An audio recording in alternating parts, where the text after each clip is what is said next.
Okay, Rabotai, good evening. We're going to get started with something very important, one of the most important aspects of the Torah. We're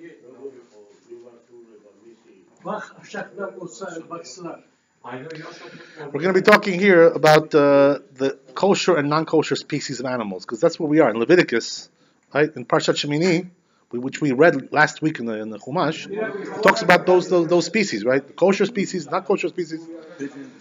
It lists all of them, right? The animals, the birds, the fish, everything, right? The snails, all the right, the crawling animals, yeah, all these kinds of things. Yes, all the creatures, right? It gives you signs for all of them. So we have to understand these because first of all, we have to understand one thing, right? That the Torah is coming and telling you, like, this one is kosher, this one is not kosher. Okay, very fine. Very good. You're giving me a nice list of kosher and not kosher species. But the question is, why? What makes this one any better than this one? I mean, they're all flesh and blood. They're all made out of bones. It's a bag of bones and blood and flesh. Vertebrae. So what difference? What difference does it make if this is this animal or that animal? You know what I mean? It's the number one question. It's the most fundamental question that a person can ask about this. Why this? Why not that? What is all this stuff? Where does this come from? So, right, according to if you really look in the rabbinic literature, right, the Chazal, the sages that talk about these issues, you find one common denominator all the time, right, regarding these things. You find that the reason why the non-kosher species, right, the ones that they are not kosher, the reason why we're not allowed to eat them, you know why? Because they have bad characteristics, these animals, bad character traits. So we'll explain to you what that means, right? But you understand? In other words, there are also, like with people, there are people who have a good character, some people have a bad character. Yes. So these animals have a bad nature, right? Right, they have to understand what that. Right, they're more on the evil side. Yes, Evil by nature. yes, evil by nature. Right. Just like with human beings, you have people who are evil. You have people on the good side, on the bad side. Right. We know. Right. We talked about that extensively about these things. Right. Who's good, who's bad, whatever. All these things. But also by the animals, we have the same thing. Things that bite you. And By the way, you should know something also amazing about the animals. Right. They say that each species of animal has also what is the source of their life come from? The source of their power. The source of their God. right? Where does it come from? What is the source of that? So the Chazal say something very deep about that. They say in the Zohar Kadosh that every animal, every species has a constellation in the Shemaim, in the skies, in the heavens, that gives them that power of life, that power that they have. The unique essence that they have, that unique essence is provided for them by the constellations. So what does that mean? That every animal has a unique constellation that supports them, supports their nature, supports their essence. No snake in Right? the sky. To give you an example, right, just a small example, they say, right, that the Egyptians, right, one of their main gods that they had, they had many idols that they used to serve, right? One of them was a sheep. Yeah. They used to worship sheep. This was the thing, right? So you may think, right, to yourself, like, what kind of ridiculous thing is this to worship a sheep? For God's sakes, what? Is it a powerful animal? Is it a majestic animal? Is it what? What makes it so? It's like a little thing, just you basically what you do is you eat it basically. You take the wool, you make some coats, you make some bigot, you make some clothing. Yeah, it's useful for many things, but what kind of godly essence does a sheep have, for God's sakes? What kind of things is it, right?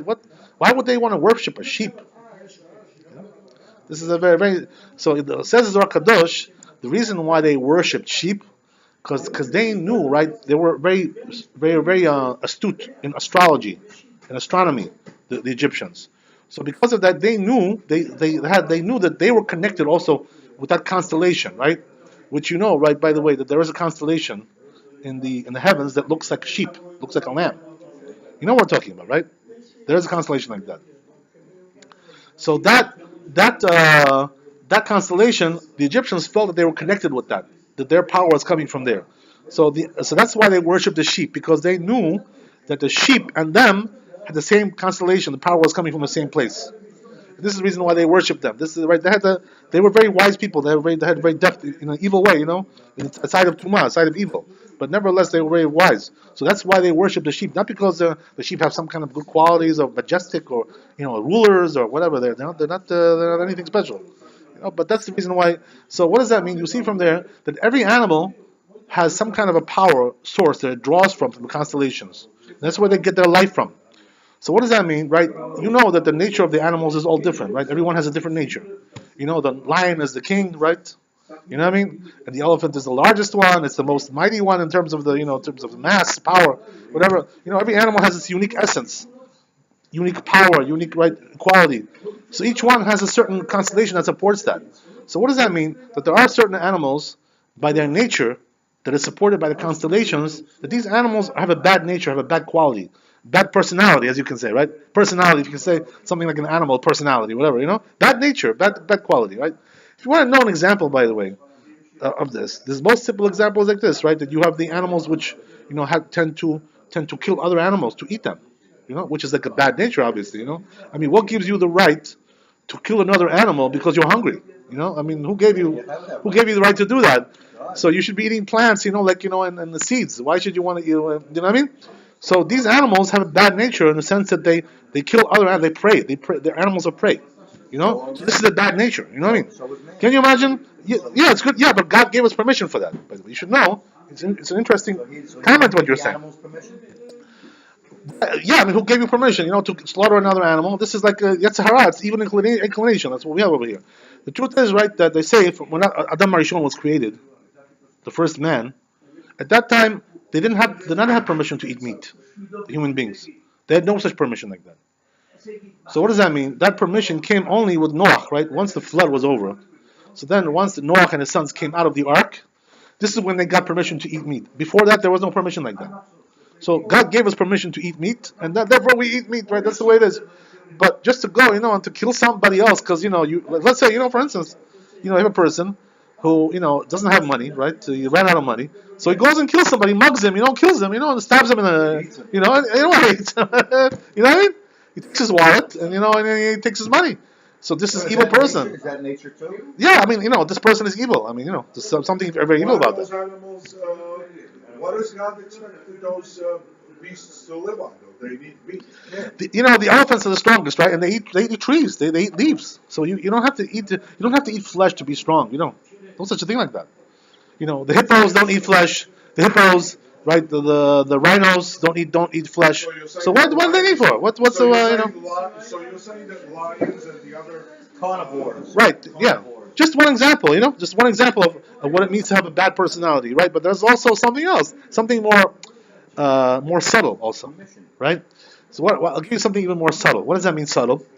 The sages go at length to describe the nature of the raven, right? The raven is one of the non-kosher species of birds, right? We have them in the street. You know how they are, right? They make those noises. They're very annoying. They give you a headache. These whatever. So they're very they're very crafty animals. These ravens, right? They're not kosher. So the Chazal go at length to talk about the raven, what the nature of the raven was. What does that mean? They say, right, that when Noach had his ark and the flood waters subsided and they were over, right? So he sent the raven to find out what was going on earth, if it dried up yet or not. He didn't know what was going on. The ark was closed. It was shut. It wasn't a ship, you know what I mean? A ship is open on top, right? But the ark was also roofed. It had a roof over it also. The raven was you know what I mean? So he sent the raven. Yeah, he's a clever animal, right? So he sent him to see what's going on. Scout out the situation for us. Let's see what's going on there. So he went out there, but he didn't want to do the job that Noach sent him for. You know what I'm saying? He just kept. What he did was, instead of going to scout out the situation, he just kept flying around the ark, making circles, going, doing laps. Lap number 1, lap number 2, lap number 3. You're going around a race, racetrack. Lap number 4, lap number 4. So Noach sent him, right, and he's telling him, "What's with you? I sent you to scout out, and you're doing laps around the ark. What's with you? What are you?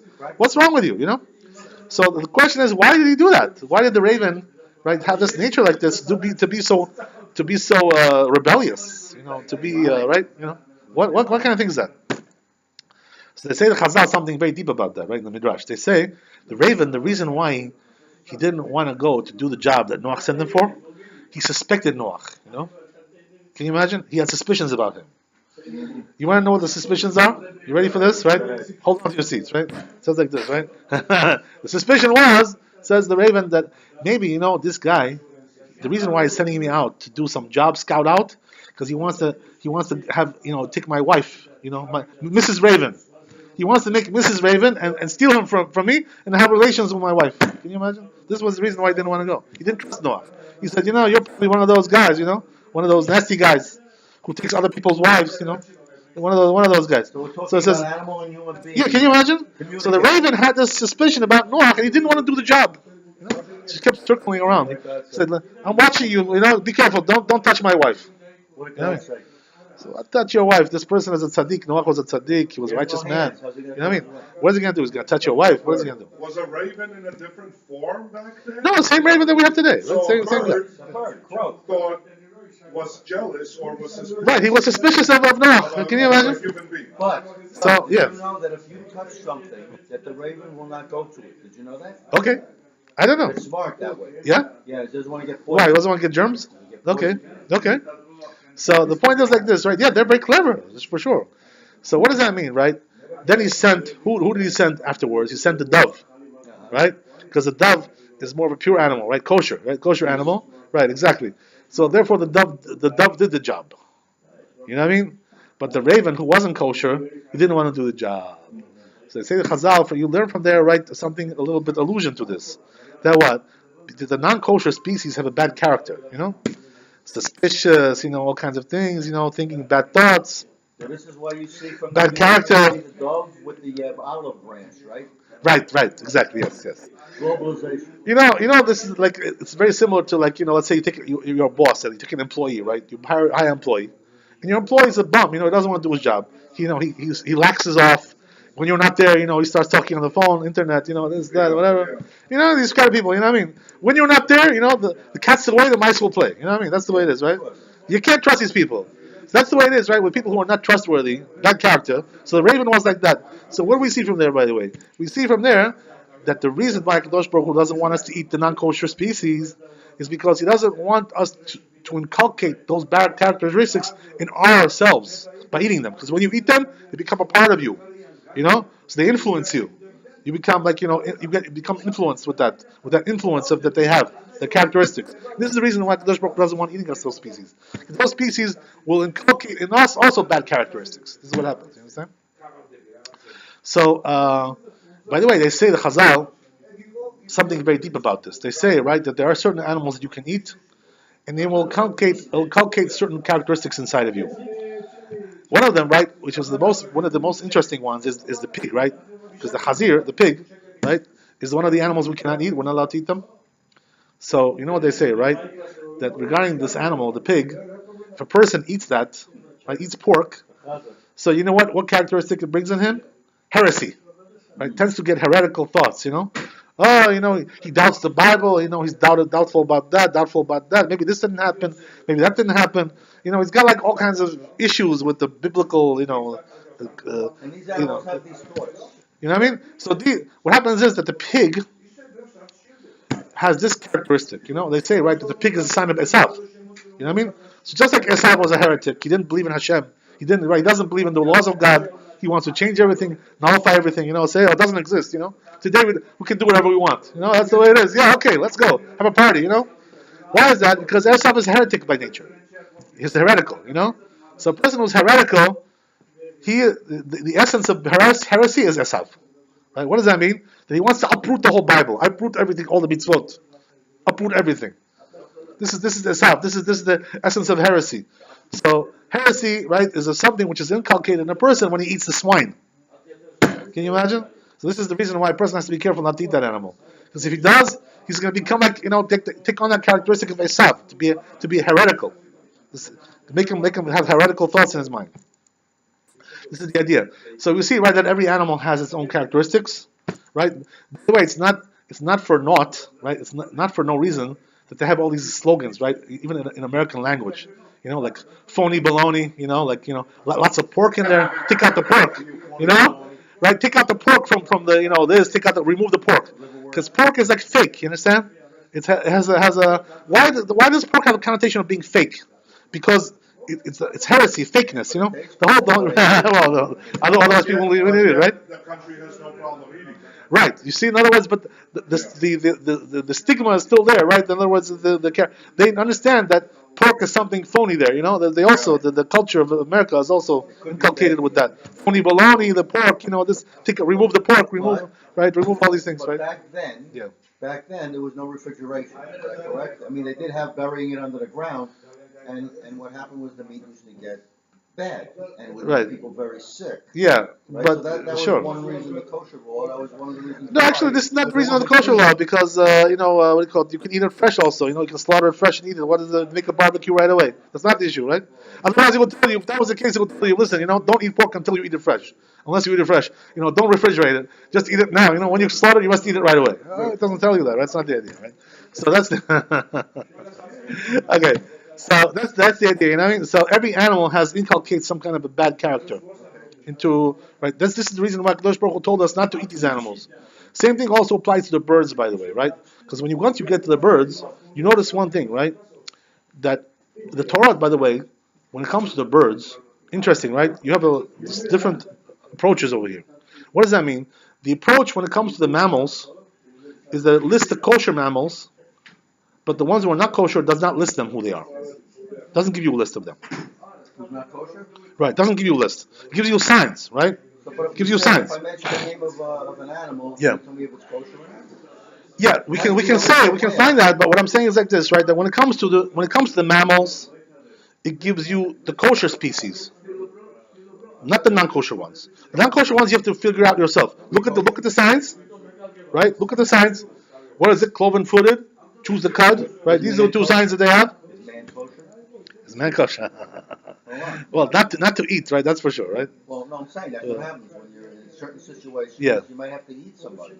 So oh, what do? oh my God! Your prayers, Oh my or God! just turn your head and go, I gotta eat. Oh, okay. Well, that's a different discussion, regarding cannibalism, whatever. Yeah, kind of. I mean, I'm not going to get into that right now, right? That's not the issue, but Pedivores. getting back to our topic, though, right? Like, that's a different discussion. That's a quite long discussion.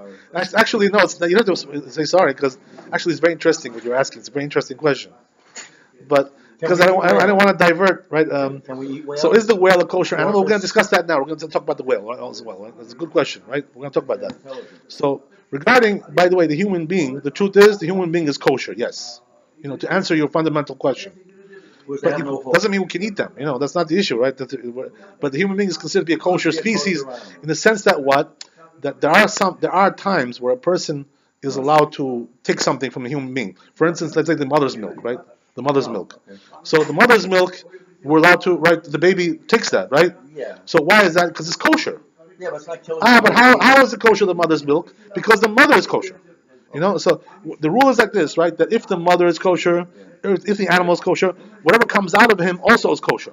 You know what I mean? So if you have like a milk or some kind of fluid that comes out of the animal, if the animal is kosher, the fluid is also kosher. That's or the offspring, right? The children that come out, right? You know what I mean? So that's an interesting question, right, by itself. But getting back to what we said, right? So now we have a discussion regarding the kosher species. So it brings the Torah the kosher species of the mammals. There's several of them listed, right? Not in our parsha over here in Leviticus. You know where that is? In Deuteronomy, the end, right? Yud Dalet, right? 14, chapter 14 over there. You're going to find it over there in Deuteronomy. It lists the list of the kosher mammals. Mammals only. Yes, right. The non-kosher ones does not list, but it gives you signs, right? What are the signs? Cloven foot and choose the cud. If it has those two signs, it's kosher. So this way you know by elimination which one is not kosher. If it doesn't have those two signs, it's not kosher. Even if it has one of them, it doesn't have both, it's not kosher. That's the way it is. The chicken is also not a very holy animal. Yeah, you're right. We talked about that. Promiscuous, right. We talked about that. We're going to get to the birds in one second. But I want to talk about the animals, right? The mammals. Regarding the mammals, as we said, that it doesn't list the non-kosher ones. So you know why the Chazal say this was also done for practicality purposes. You know why? Because if it would list the ones that are not kosher, the Torah would be like this thick, like up to the ceiling. Because there are many species which are not kosher. In other words, the non-kosher species are much more numerous than the no-kosher species. Right. So therefore, for the sake of brevity, the Torah only listed the kosher species. The non-kosher says, you know what? By elimination, you know that if it doesn't have those signs, it's not kosher. So therefore, I'll list for you the more brief, right, group, which is the kosher ones. When it comes to the birds, right, just the opposite, right, regarding what you're saying. What does that mean? It lists the non-kosher species, not the kosher ones. songbirds are probably. Understand? Songbird. Right?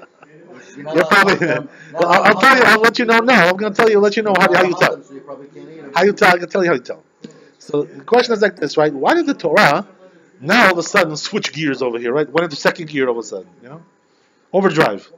What does that mean? Before you were telling me the species which are kosher, now you're giving me the species which are not kosher, and the ones that are kosher you're not giving me. So why are you doing that? You're confusing me like that. Yeah, What kind of thing is that, right? chance or what? So you know what the answer is? The answer is like this, right? That same idea applies over here. That here it had to go with the non-kosher species. You know why? Because the kosher ones are too numerous to list. It would be too long to list. The kosher species are too numerous. You understand? So what does that mean? Most of the birds are kosher. Most. The ones that are not kosher are listed in the Torah. They are the only ones that are not kosher. Crow. All the other ones are kosher.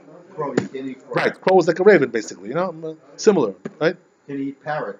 And You're probably right. You're probably right. Yes, yes. yeah, you can So probably eat something like that. I'll tell you how you tell. Okay, I'll tell you how you tell. I can't go through all species now, right? But what I'll tell you is, right, there's a symbol there. But the point is, here it lists the species which are not kosher because it's a more brief list. By the way, from here, you see, right, it's a proof. Many of the commentators point out this, that the Torah is from God. Because, how would a human being know that? You know what I mean? How would he know that only these species of birds are not kosher, and all the other ones, there's like thousands of species of birds? You know what I mean? And what, usually Moshe Rabbeinu was a zoologist? Even a zoologist doesn't know all these species. You know what I mean? So how did Moshe Rabbeinu know if it was human logic, Moses was the a Torah? zoologist? You understand? Fat chance, right? Fat chance. Scientist? So how did the Torah know that all the other species, which are thousands of species of birds, are kosher? Who would know such a thing like that? No human being knows this. Who can tell you? Is sparrow Right? kosher? You know what I mean? Huh? Sparrow. We're gonna get into the science. Wait, right? You're playing.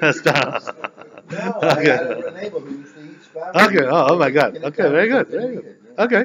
So the idea is like this, right? That tells you the non-kosher species. Here also the birds, we find a similar concept over here, which is what? That the species which are non-kosher, the ones that are listed, all have one thing pretty much in common. You know what that is? They're predators. Oh, no Like Joe predators. Biden, people like that, No, they like to, hawks, no eagles, no hawks, no eagles. yeah. Joe Biden, guys like this, what was that name? Al Franken, guys like this, you know what I mean? Those guys, right? Okay, you understand what I'm talking about, right? Guys like that, they like to grope and feel, all kinds of stuff there, whatever, right? They like to, examine, Evil ways. examine very closely, right? Whatever, these people, right? What I'm talking about. Yeah, okay. So that's what we're talking about, right? These are all predators, these birds. Seriously speaking, right? What does that mean? They all hunt. They eat like other animals. They eat other birds. They eat all kinds of living animals. That's what they do, right? So all the predators are not kosher. That's what we have in common, right? And this is, by the way, the answer to your question, right? Even though the chicken is not such a pure animal as you said, but since it's not a predator, therefore it's kosher. You know what I mean? That's the reason why it's kosher. Yeah, all right. You know what I mean? So, Did God yeah. intend to create these animals this Of way? course, it intended. Everything was done, for a purpose. By the way, right? So There's a hawks purpose and for eagles everything. You can't eat. Even the mosquito, right, which is like one of the most pesky animals that we have in the world. Very pesky. They say, by the way, that they kill more people in the world than any other animal. The mosquitoes. Yeah. People don't even realize sometimes. They got a mosquito bite, they died. Little bastard. Yeah, they really are. So, you understand? So the point is like this, right? That here also the birds of prey are not kosher. Why? Because the cruelty that they have, that they kill other animals.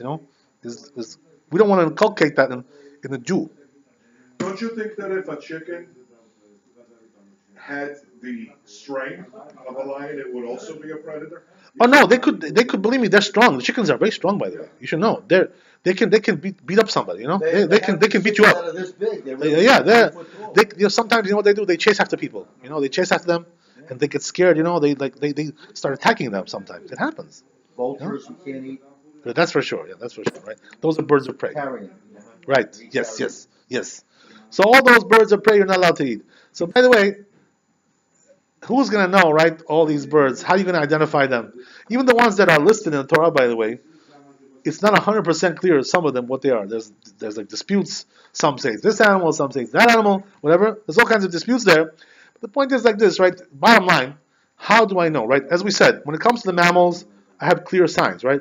I have cloven foot, and I have choose a cud. If those two signs exist, it's kosher. But what about like? By the way, when we say cloven foot, we're talking about totally, right? Not partially, not half. Has to be like all the way down, from top to bottom. From head to toe. You know what I mean? That's the way it has to be. What about like porpoise and whales and stuff like that? We're gonna get there. We're gonna get there in a second. Isn't there So, a misconception with the Yeah. duck? yeah, what about it? It's kosher. Duck is kosher. But it has, What's a predator? You're saying? no, it doesn't Not a have the predator. split, and it has the split head. No, we're talking about mammals now. That's a bird, right? Duck is a bird. That's a web. You know what I mean? Yeah. It's a web. Let's keep everything right. All the species, But it has a separate, claw. right? It still has a claw though, right, Rabbi?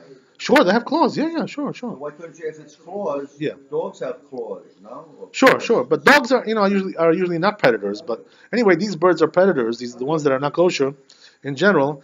But it's okay. The question is like this, right? When it comes to mammals, I know what the signs are. Very good. What about the birds? What is a sign, right? For a kosher bird, how do I know that a bird is kosher? Well, I know every species of bird, as you said, right? What about this species? What about that species? How do I know all these things? Where can I get this from, right? So you know what they say, right? The truth is that the sages give the signs also, even though in the Torah it's not written, the signs, but the Chazal give us the signs. The sages give us the signs So for what to us. look for? It's a tradition that we got, right? From Har Sinai, It's not from what Mount to look- Sinai. It's what It's to an old look tradition. for. It's what to look for. Signs. What are the signs?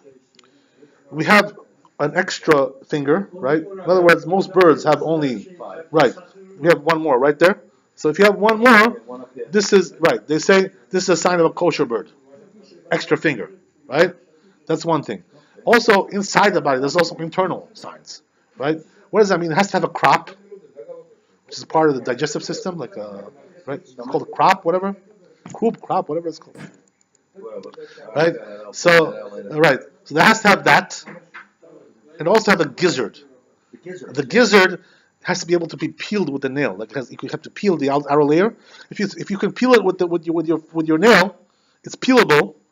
So it has those three things, right? Extra finger, number the one. lizard, the Number lizard. two, it's got the gizzard, not the lizard, gizzard, right? Gizzard, and it's got the crop, and it's got the gizzard that can be peeled. So those three signs, if you find a bird with those three signs, it's kosher. So you used to have, in the old day, when you used to go for chicken, Yeah. you used to have the neck and the gizzard inside the bird. Now they don't give it to you anymore. Oh, okay. I guess because of sanitary reasons, I don't know exactly what that is, right? Maybe it's disgusting. I don't know. People don't eat it And they anymore. used to cook with the claws too. You used to Very put that good, in very the good. soup. Oh, very good. Wow. Nice. Sounds good to me. Okay. Hey, look. So you understand what we're talking about? So basically, the birds also have a sign for us to be able to tell. But they say the Chazal, by the way, a lot of the commentators point out, some of the poskim, that even though we have these signs from the Talmud, but practically speaking, we don't eat them unless we have a tradition that they're kosher. We have to have a tradition. In other words, some community used to eat them. There was some community that has a tradition. That community eats them. So if they have a tradition, you're allowed to eat them. For instance, right, the best example is the turkey. Because the turkey is not a chicken, right? You know that. It's a different species, right? It's larger, has different qualities. I eat wild So the question is like this, right? The turkey, we don't have in the Torah written, the turkey. So how do we know that the turkey is kosher? First of all, it has those signs that we mentioned, right? The extra finger, it's got the gizzard, it's got the crop, right? The peelable gizzard, it's got the crop, Eats right? acorns. Fine. So Turkey it has all the signs, but also we have a tradition regarding the turkey, right? Whether it's in Europe, whether it's in the Middle East, right? We know that this animal is considered to be a kosher animal, and the people used to eat them. Not So the raised ones, therefore, the since wild we have ones. all these things, Not the raised ones, the wild ones. I'm sorry, The wild ones, not raised ones. turkey, Well, regular here in turkey. America, turkeys are raised, most of them. So what does that mean? Well, instead of eating wild turkey, Yeah. you get it yourself. So I'm saying it doesn't make any difference, You right? shoot it, you shoot the neck, you break the neck anyway. Right. We can't shoot it. We have to do it with a knife. Well, Otherwise, you can't catch it's not it. kosher, right? You'll never eat So it. anyway, the point is like this, right? That we have signs also for the birds. What about the fish? Dinosaurs. They said- What are the signs for the fish? I don't know, but they said scales to begin with. Right, scales and fins. Right? Scales and fins. If you have those two signs in the fish, Hunting is not kosher? what does that mean? You Hunting? hunt down an animal, it's If you shoot it, it's not kosher. Well, if you shoot it in the neck and it cuts both pipes, Wow, I like you. What happens then? I mean, you What know, is it? sometimes with a turkey, you shoot it, I'm it sorry. hits Kill the it neck. with a bow? No. You can't. No. Bow If and you, arrow. if you hunt it like that, the bird is not kosher, right? It has to be slaughtered with ritual slaughter. You know, it means with a knife. You're getting punished. All the laws, right, of ritual slaughter, everything, right, all those things. Tastes the same. So, Rabbatai, this is the way it works when it comes to the fish, right? Fins and scales. So, what does that mean? Whatever you pull out. Yeah, but I'm sorry to interrupt, Rabbi. But some believe that tuna is not kosher.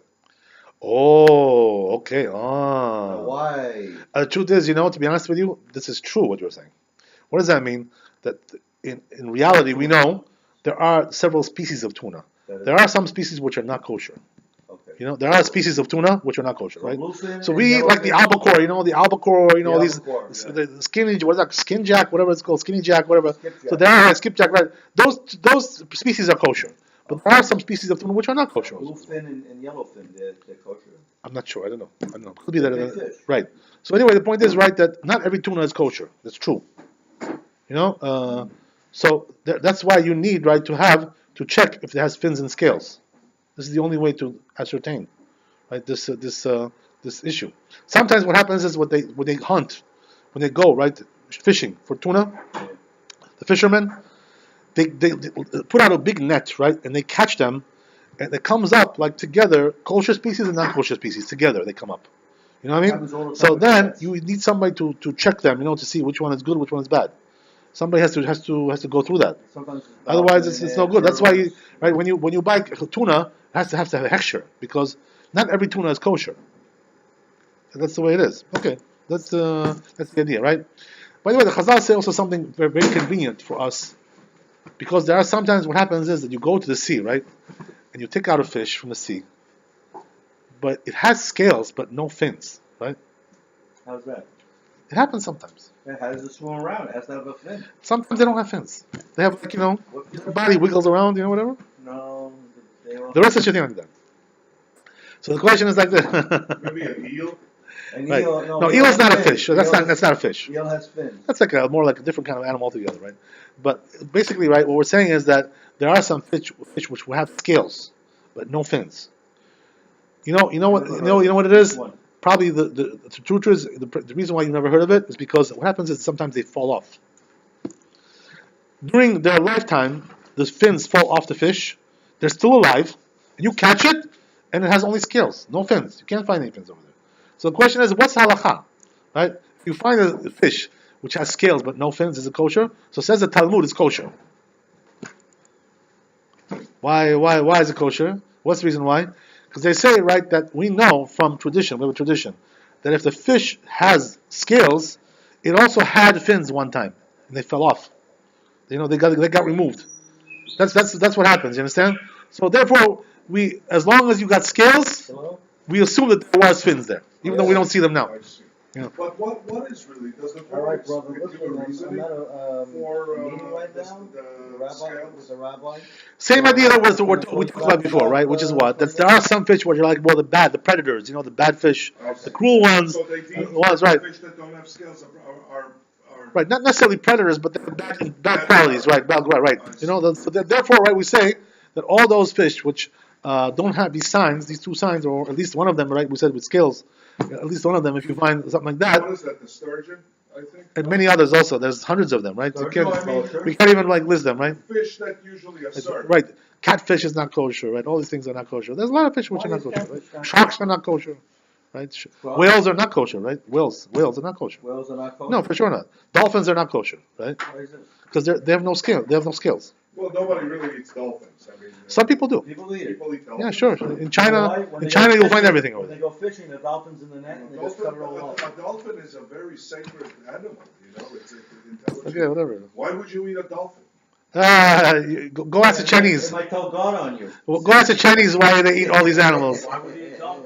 Dog is Right? Why eat a dog? Right? Whatever. Yeah, I mean, why would you eat a dog? Yeah, or a cat? That's what they do. They eat everything. They eat Right. that. They eat everything over there. But then again, cows are not stupid either, and we eat them. If you go to Shanghai, right, you'll see over there. Go to the market, right? Everything over there. You can't. There's nothing you can miss. Right. Oh my God. That's scary. Sick people. I can't tell you. You know, this is the Chinese. Tasty shit, stuff. What's gonna happen to the Chinese when the Mashiach comes? Good question. Well, you know, they're all idolaters, basically. You know, these people. You know, so what's gonna be with them? You can guess what's gonna be with them, right? Up the creek, right? It's gonna be down to the demons. something like that, They're right? taking over the world economically. You know? I mean, But the truth is, you know, that we can't generalize. You know, not every Chinese person is bad. God forbid. You know, there may be also some good people. There may be righteous people. There are. listen, Every nation has I'm people sure who are most- righteous. You know, yeah, I'm you sure cannot. that most You of know. them are Yeah. decent But the ones who are people. idolaters, you know, what's going to be with them? I mean, you know, the ones who will serve idols, you know, what's going to be with them? You know? Basically, all the idolaters are going to be destroyed. You know, all the idol worshippers, they're going to be destroyed. You know, whoever they are, whatever they are, doesn't matter where they come from. We don't discriminate against nations, this nation, that nation. Doesn't make any difference. You serve idols, you're, you know, in the God's eyes, Now, you're not. serving idols, what do you mean? I mean, Other according gods, to- you know, other gods. According to the Jews, Yeah. Christianity's idolatry. All right. Well, actually, you know that actually has some discussion regarding in the Rambam in the Tosfot. They say that you know we talked about this before. We talked about this quite at length. That God That, forgives right. them because That they- not forgives them, but the truth is the Rambam and the Tosfot they say that a non-Jew is allowed to worship God through an intermediary because he needs that. Right. He can't picture God as a bodiless, you know, has no form. For them, it's very hard to picture that. So they need some kind of a, you know, some middleman, you know, some agent, you know, like you know, we call that, you know what I mean? If he's their agent, why Yeah. do we? Not that it's true. That what they're saying is not true. Right. But right. they need that. You know, it's their weakness. It's their inferiority that requires that. We don't need. We're directly connected to Hashem. You know, we don't need that intermediary. You know, for us, it's like it's a degradation. You know what I mean? It's a disgrace. You know, it's a heresy. You know, this kind of thing. For us, it's idolatry. But for them, it's acceptable. You know. Is that why but- Rambam says that in a way it's good that he came? That's something else. It's a different story. Yeah, I mean, maybe it's connected somewhat. You know, what you're saying. You know what I mean? But the point is that the goy is allowed to. It can slip through like that, more or less. You know what I mean? He can get by, living like that. This is why Hashem doesn't punish them. You know, because the truth is, right, that if they would be like totally idolatrous, then they would have much more, you know, accountability for that. Obviously, you know. No, You it's know, like this is Rabbi the- Lazari told us that miracles and great things have been happening to boys for. Yeah. Okay. Yeah. That's a different issue, right? That's a different issue. Let me But ask you, right, yeah. Can you marry a mermaid? I would marry They're one real. that existed. if it existed, They're real. okay. They're real. You don't, Okay. I would marry Okay. one. you don't know that. They're real. Okay, guys. Yeah, You gotta get to fantasy land now. Fantasy land. Yeah, Okay. So anyway, right, as we're saying, Abatai, that this is the signs of the fish. So what does that mean? All the aquatic creatures that are under water, that don't have these signs, for sure they're not kosher, right? Whether it's the snails, the crabs, the lobsters, the shrimp, all these things, right? All these things are not kosher. Why? Because they don't have fins and snails and scales, right? These things, they're not even fish at all, right? They're not even category fish.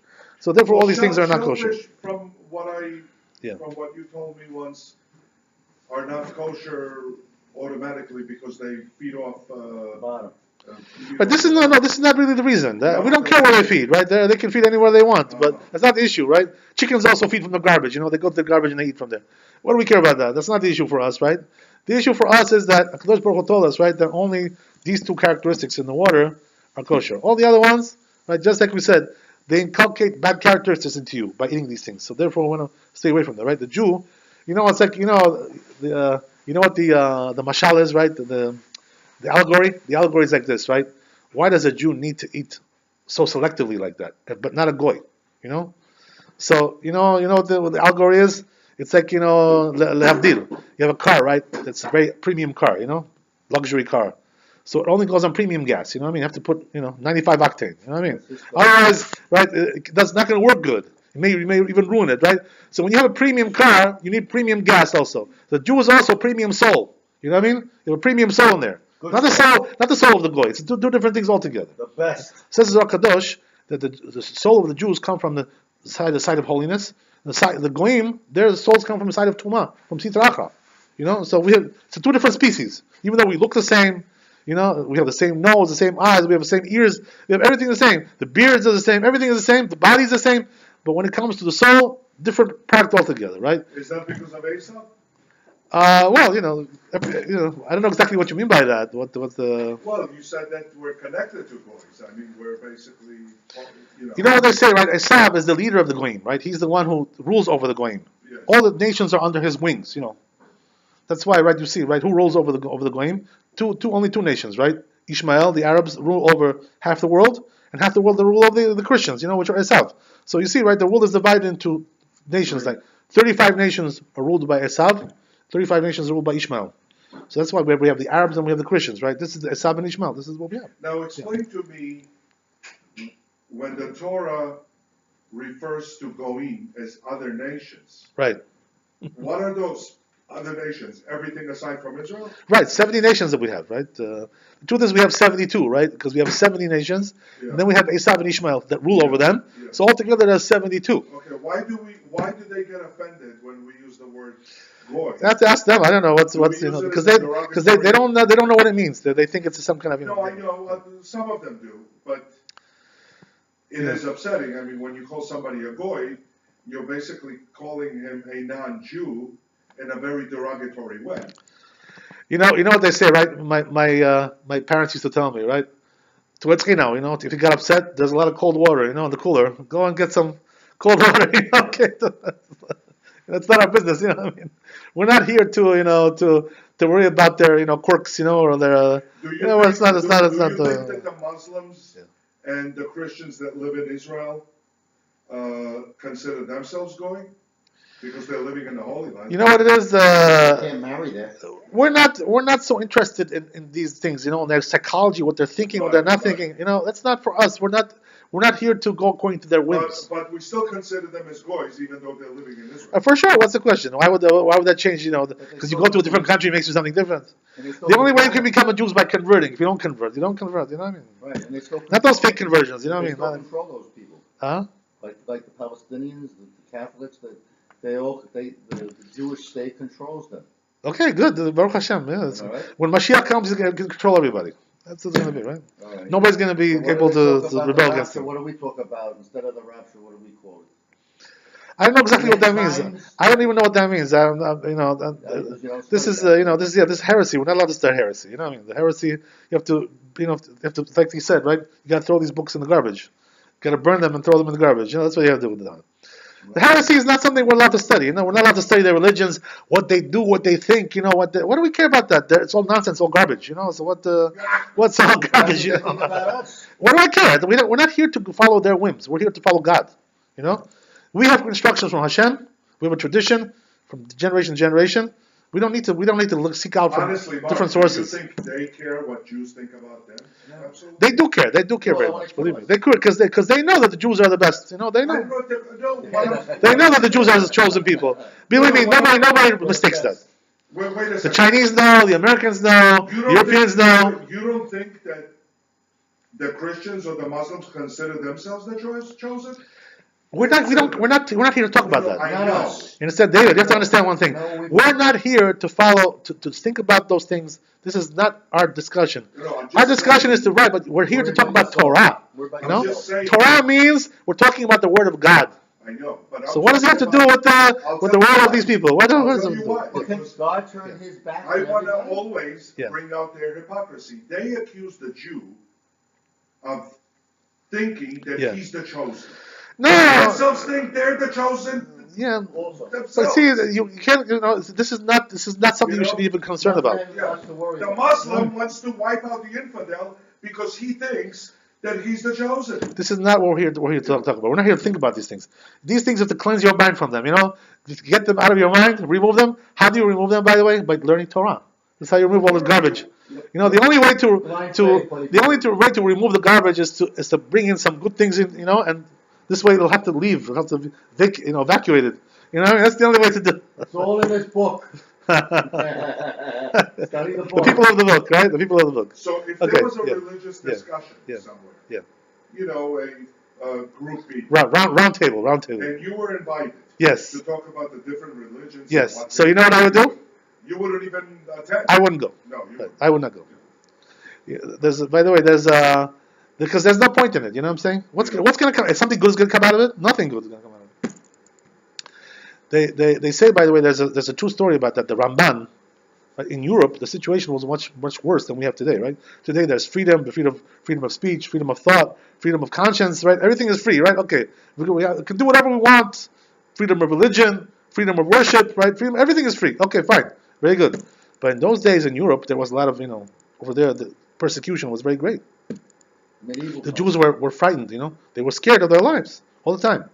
So what happened was, right, that the king of Spain came to him some, heretics, some people like this, accusers, and they told him all kinds of, slander about the Jews. They think like this, they think like that. They said, you know what, we want to challenge them and argue with them, about theology, their theology, our theology, you know what I mean? So what happened was that, the king said, okay, you want to argue with the Jews? We'll set it up, we'll make a tribunal, and we'll see who's right and who's wrong.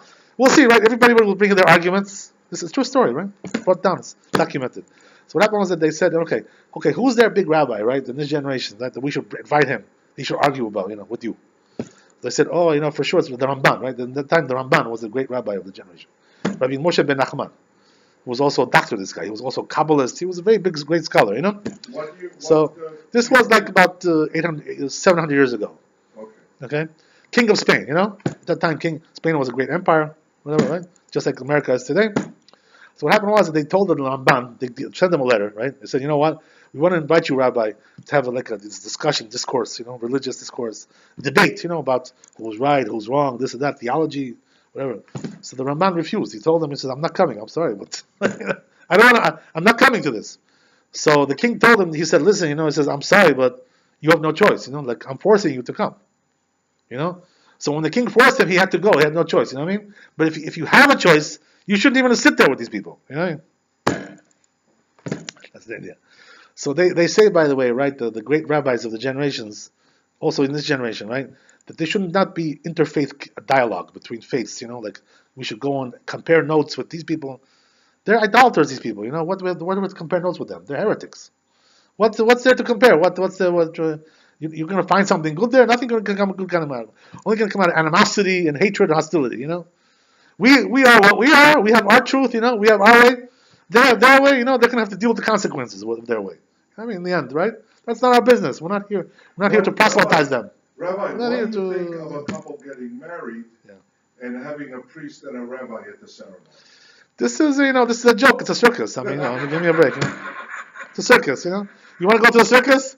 Wriggling Brothers of Brahman and Daily, right? That's the better to The only go. circus there is the marriage. The juggling, the clowns, the juggling. I know two Georgians who had that. Okay. My brother and Emzadi. Oh God forgive them. What can I tell you? We need to bring back those people somehow. God should help us. What can I tell you? Two good people, two And good by friends. the way, the priest Yeah. and the rabbi, the Yeah. team, they go around doing this. You know what they call themselves? What? The dynamic duo. Oh, I was just gonna say that, by the way. I read your mind. I- Unbelievable. Okay. So anyway, getting back to what we said, right? So regarding the kosher species, not kosher species, as we said, that the main point over here is that not to inculcate in ourselves bad qualities. This is the reason why Kadosh Baruch Hu told us not to have these species, right? Not to eat them. So a person has to be very, very careful about kashrut, because the Jewish soul is so lofty, so elevated, that any little thing, can disqualify the soul, can contaminate the soul. So he has to be very, very careful, right? What he eats and how, right? All these things. So this is what we're talking about over here. The qualities of these. Also, I want to discuss right a little bit regarding. There's some words of Chazal regarding these issues, right? One of the interesting words of Chazal is like this, that they say. The Midrash asks like an obvious question regarding these things. You know what I mean? Because as we mentioned, not only the species have to be kosher, but also the slaughter has to be ritual slaughter has to be kosher as well. You know what I mean? So fine. So we need ritual slaughter. By the way, the ritual slaughter is different for each species, right? When it comes to fish, the aquatic, they don't need slaughter at all. All you have to do is take them out and eat them. That's all. Right? You can eat it raw if you want. You can eat sushi. You can eat it cooked. You can, you can put it in the barbecue. You can put it in the oven. You want to fry it. Do whatever you want with it. There's no dietary laws regarding, which part of the fish to eat and the blood and this to slaughter it and why not? What's the reason, by the way, the fish don't have the laws?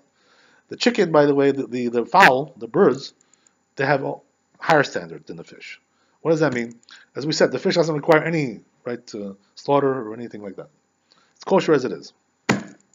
When it comes to the fowl, right, we have basically, it requires slaughter, according to halacha, right?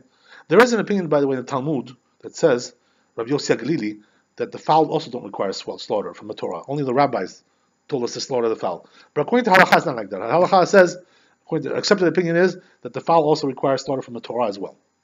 So what does that mean? How much you have to slaughter? Basically, what you have to do is you have to slaughter, there's the food pipe and the windpipe, right? Inside the neck. So you got to slaughter one of them. If you do one, it's enough.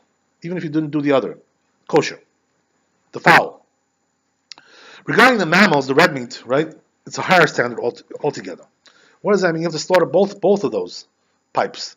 The windpipe and the food pipe. At least the majority of them, right? Not the whole thing. The majority of two of them. With the chicken, with the fowl, it's a majority of one. Different standard, right? When the fish, zero, nothing, right? So the question is why do we have this discrimination over here, right? Does it serve the land and the others You know what I mean? sea? I'm sorry? It has to do with the water? Yeah, well, it's something like that. We'll explain to you what that means, right? Below? So the answer to that question is like this. They say the truth is, right, that the fish are more pure than all the other animals. That's why they don't require ritual slaughter. Why is that? They're the ones that are at least connected with the ground, right? They weren't created from the dust of the earth. They were created from the water. Right. They were not created from the ground. So therefore, anything which is detached from the ground is more lofty, right? Is more holy, is more sanctified than something which is created from the ground itself. So therefore, the fish, right, don't require any slaughter. Why? Because they don't have any connection with the ground. They're created from water only, and therefore they don't require anything because they're already pure as it is. The birds, on the other hand, right, are created, from a combination of ground and water, right, from mud, like clay, together, water and earth together. So therefore, since they're half and half, it's a hybrid kind of thing, That's why the birds are lighter, by the way. They can fly. Why is it that they can fly? The mammals can't fly because they're lighter. Why are they lighter? Because they're not all earth. They're also water. There's a lot of water in them. They're created from both together, right? So therefore, the fowl, since it's like half and half, it's a hybrid model. Tells whatever. Tells what do they call it? Tells whatever. So it's a hybrid, right? Whatever. So since it's a hybrid model, tells it's not hybrid. So therefore, they only require to do ritual slaughter of one pipe, not both. When it comes to the mammals, they were created totally from the earth, right? They're totally like very earthly. They're very down to earth, They're very materialistic, very earth connected to the earth, totally earth. The mammals. So therefore, they're required to slaughter both of the pipes. Understand? So what does that mean? The closer you get to the earth as a creature, the more sanctification you need to eat that, because it's very earthly. It has a very earthly quality. To do with the water, some of it was the water on earth and the waters above. Does that have to do with the waters above is a different story. That's a different story. Yeah. Closeness to heaven. It's interesting what you're saying. The water is more pure than the earth, right? The Chazal tell us that the earth has impurity. It's impure, the earth, because it was cursed. Because Adam Arishon, right, committed the first sin, so therefore the earth was cursed because of him. This is the reason why. Now, why did God allow man to slaughter animal and eat flesh? It's a good question what you're asking. What was it? Because he punished us. Yeah. And yet, he's giving you the pleasure of eating animal flesh. Right. It's a very good question, but this punishment, what you're talking about punishment, that came Adam Arishon. But this permission to eat flesh was given at Noach, right? Different generation, 1,000 years after that. So we're talking about a different time span altogether, right? Two different things altogether. But regarding the flesh, right, eating the flesh, HaKadosh Baruch Hu also has, there's a purpose there. They say that actually the animals that we eat, the kosher animals, their designation in this world is to be eaten by us, and that's their tikkun, that's their rectification. In other words, they're meant to be eaten. The rectification of these animals is to be eaten. So that's their job. Like see a person has a destiny, that's their destiny. That's what it says in the Torah. But Can you imagine are they something meant like to be raised and eaten, or are they meant to be? Well, this is up to the human beings. They're the ones who decide how to raise them, how to grow them. Depends on right. You can't be cruel to an animal. Also, you can't have cruelty. You can't torture them. So you have to have conditions which are not torturous. conditions. That this is obvious, right? Today they're doing all kinds of torturous things also, God forbid, right? Well, so you have to be careful about that. So regarding that, right, also I'll tell you another one and we'll stop here, right? There's also another interesting midrash, which is told by the Chazal, regarding, right, the ritual slaughter, right? Says the Chazal something amazing, right? As we just pointed out now, the midrash asks this question. We just said, right, that the mammals required to slaughter 2 pipes, majority. What does that mean? If you did 51% kosher, if you did 49, not kosher, can you imagine? Just by hair's breadth. So what difference does it make? That's another one question, right? 2 pipes, 1 pipe, this and that, whatever. All these things, right? If I did 51%, it's kosher. If I did 49%, it's not kosher. If I did 1, it's kosher. If I did 2, it's kosher. All these things. So the question is saying, what does God care about that? What does He really care about that? Does He really care so much? Does it really affect Him? Does He have anything to do with this at all? So what does that mean? Couldn't He create the world in a way that we didn't have to do it this way? We could do it this way or that way or the other way. Alternatively, this way. So why did God create the world in such a precise manner that everything has to be so, 51%, 49%, this and that? The Midrash asks the question, what does God need that for? To give all these details. So you know what the answer is like this way, right? The truth is God doesn't need any of these things. Hashem doesn't need your majority of 51% or 49%. He doesn't care about that, doesn't affect Him. Has no effect on Him whatsoever. So the question is then why did He give us these commandments, right? If it's 49%, throw it in the garbage, not kosher. 51%, you can have it for dinner. Right? Why? What difference does it make to you? You're God. You can control everything. Everything is in your hands. So why do you limit us with these things, right? So it says the Midrash, a very simple answer. The answer is that Kadosh Baruch Hu is only doing this to train us, right? That what we should be obedient, right, and obey the will of Hashem, because we should know that Hashem is the Almighty. He's the one who created the world. He's the creator. He's the manufacturer, right? You have to listen to the instructions of the manufacturer.